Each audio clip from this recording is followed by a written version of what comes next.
दोस्तों, जिंदगी में बेहतर बनने के लिए प्रयास भी बेहतर करने होते हैं। इसी के साथ मैं हूं दिनेश यादव और एक बार फिर से आपका स्वागत है आपके अपने YouTube channel Spartans learning media पर।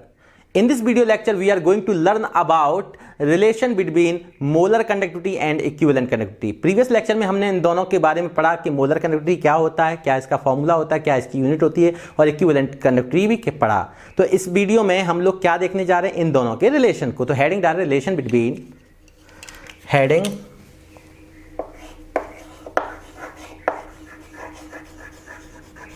Relation between molar conductivity and equivalent conductivity.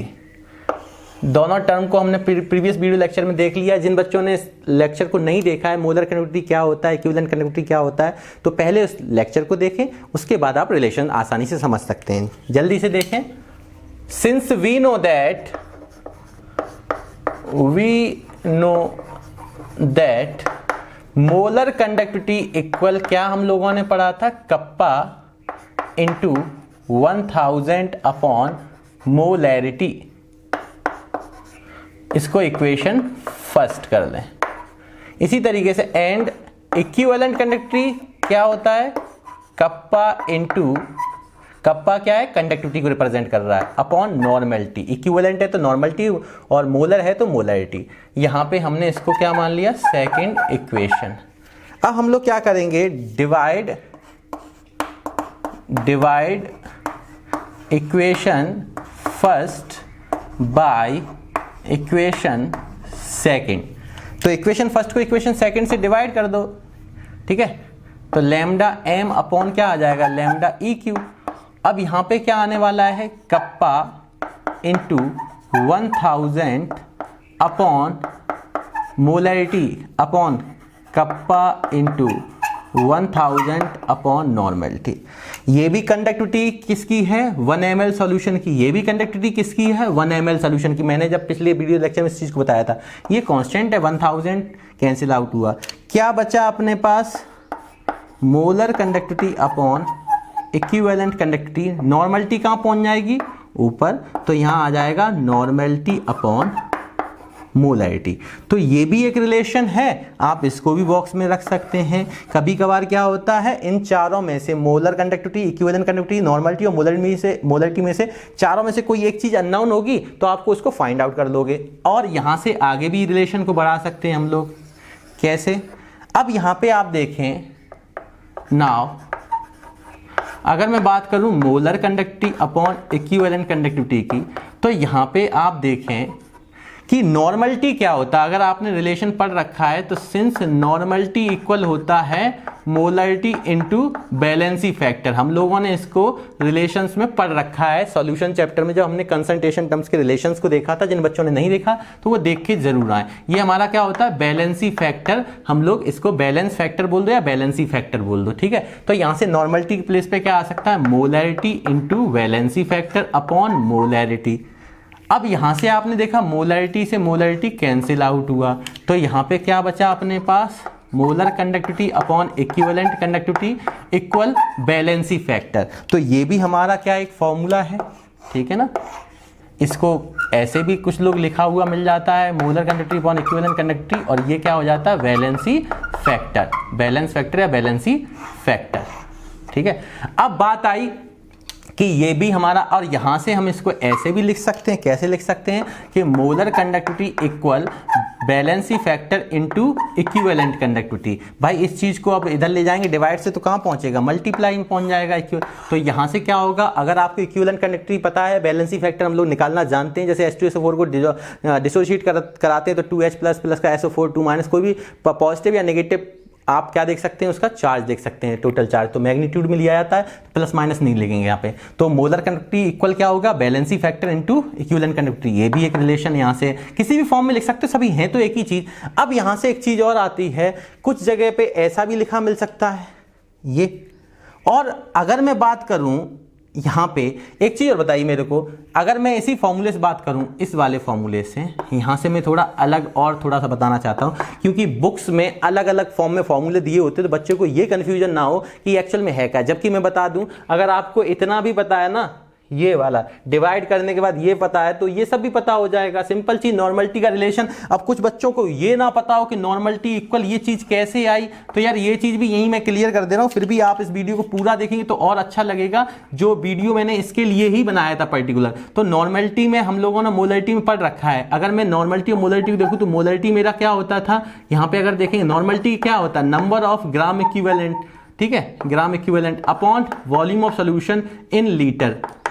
और अगर मैं मोलरिटी की बात करूं तो नंबर ऑफ ग्राम, इसको मैं थोड़ा सा और सॉल्व कर लूं, नंबर ऑफ ग्राम इक्विवेलेंट को क्या लिख सकते थे, weight upon equivalent weight into volume of solution in litre, litre में ही चल रहा है, ठीक है। अब यहां से अगर मैं मोलरिटी लिखना चाहूं तो number of moles by volume of solution आता था, इसको अगर मैं पहला यहां मान लूं और यहां पे ए इक्वेशन मान लूं यहां पे, और यहां पे मोलरिटी क्या आएगी, मोलरिटी नंबर ऑफ मोल्स को निकालते थे weight by molecular weight, molecular weight और मोलरिटी में अंतर रखने के लिए इसको एम डैश से रिप्रेजेंट करते थे, आपको ध्यान आ गया होगा। अब इस चीज को हम लोगों ने देखा था ऐसे करके, अगर मैं ए और बी इक्वेशन से एक दूसरे को सॉल्व करना चाहूं तो नॉर्मलिटी अपॉन अगर मैं मोलरिटी देखना चाहूं, इसको इसके साथ में डिवाइड कर दूं तो यहां पे क्या आने वाला, आप देखें यहां पे था W upon E into V, और यहां पे क्या है W upon M dash into V. आप यहां से देखेंगे weight of solid volume of solution cancel out हुआ, नॉर्मलिटी अपॉन मोलरिटी क्या बच जाएगा, मॉलिक्यूलर वेट ऊपर पहुंच जाएगा, molecular weight by equivalent weight, और इक्विवेलेंट वेट को हम लोग जानते हैं सिंस इक्विवेलेंट वेट जो होता है वो क्या होता था, molecular weight by valency factor.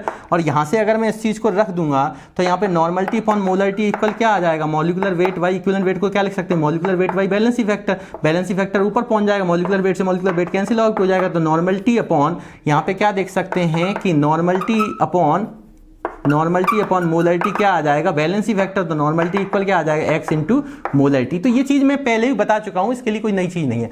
पर यहां पे एक चीज देखें कि यहां पे जैसे मैंने कहा आपसे x को, तो इसको मैं ऐसे भी तो लिख सकता हूं molar conductivity upon equivalent conductivity. अब ये x है तो x को ध्यान दीजिए आप, यहां पे एक्चुअली x है क्या, नॉर्मलिटी अपॉन मोलरिटी।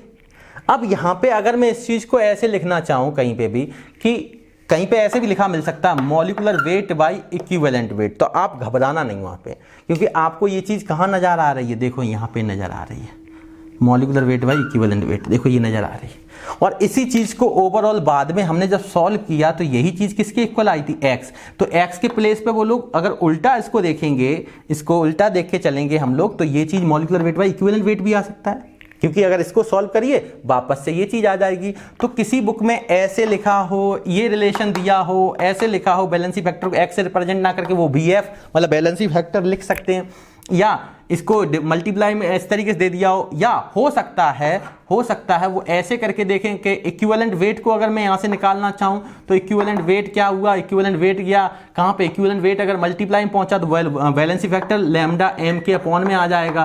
तो कोई भी फॉर्मूला देंगे पर बन कहां से रहे हैं, ये एक दूसरे से ही निकल के आ रहे हैं। मेरी बात समझ में आ रही होगी आपको कि अगर मेरे को केवल ये फॉर्मूले पता है मोलर कंडक्टिविटी इक्विवेलेंट कंडक्टिविटी के, तो मैं आसानी से यहां से ये रिलेशन तक पहुंचूंगा। नॉर्मलिटी मोलरिटी के बारे में हमने रिलेशन पढ़ रखा है, वहां से रिलेशन रख देंगे नॉर्मलिटी इक्वल या मोलरिटी इक्वल किसी एक को दूसरे के टर्म्स में, जिससे आसानी से एक टर्म का कैंसिल आउट हो जाएगा, इनका रिलेशन आ जाएगा। अब यहाँ पे इसको बैलेंसी फैक्टर एफ भी लिख सकते हैं, यहाँ से मोलर कंडक्टिविटी निकालेंगे, इक्विवेलेंट कंडक्टिविटी कहाँ जाएगा, इसके मल्टीप्लाई में जाएगा, और इस चीज को हम एक्स की प्लेस में molecular weight by equivalent wait भी लिख सकते हैं। कुछ जगह पे इसको अब किसी जगह पे एक बच्चे ने पिछली बार क्या हुआ ऐसे लिखा था, वहां पे molecular weight by equivalent weight into ये, और मैंने क्या किया इसको यहां पे प्रूव करा दिया। अब वो इस चक्कर में पढ़ा रहा क्या सर ने गलत पढ़ाया या ये कुछ नया फॉर्मूला है, तो ना मैंने गलत पढ़ाया ना ये नया फॉर्मूला है, ठीक है।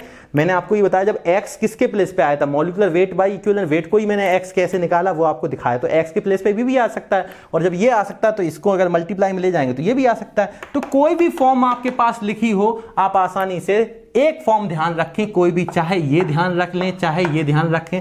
मैं तो कह रहा हूं कोई भी एक फॉर्म आप बोर्ड एग्जाम के लिए तैयार रख लें, ये ध्यान रख लें या सिंपल ये ध्यान रख लें, जो आपको उचित लगे। कुछ ध्यान ना रहे तो आपको दोनों फॉर्मूले अलग अलग भी अगर ध्यान है तो भी आप उसको आसानी से ड्राइव कर सकते हैं।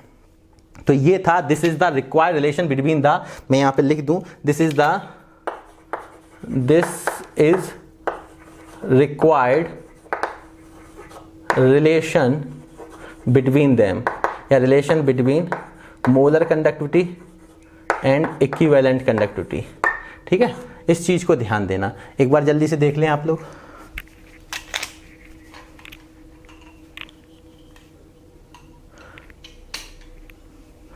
चलिए तो क्योंकि रिलेशन ही कराना था, इसके आगे हम लोग वेरिएशन देखेंगे टेम्परेचर और कंसंट्रेशन के साथ।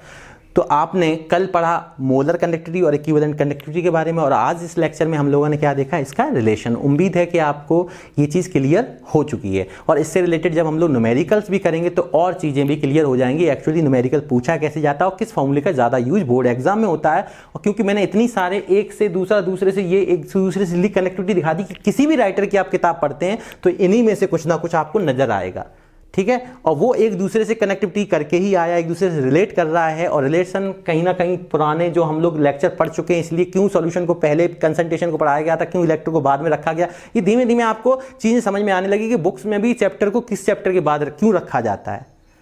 क्लियर हुआ? आई होप आपको ये चीज़ क्लियर हो रही है। और यहाँ पे जब इनके फॉर्मूले यूज होंगे तो मैं ये भी बता दूंगा कि एकेडमिक में ज़्यादा यूज किसका आ रहा है। देखो कंपटीशन के क्वेश्चन आ जाए तो इन्हीं से आप कंपटीशन के क्वेश्चन भी सॉल्व कर सकते हैं विद इन 5 to 10 सेकेंड। तो स्वस्थ मन से बस घर पे पढ़ते रहें, मस्त रहें। जय हिंद, जय भारत, थैंक यू।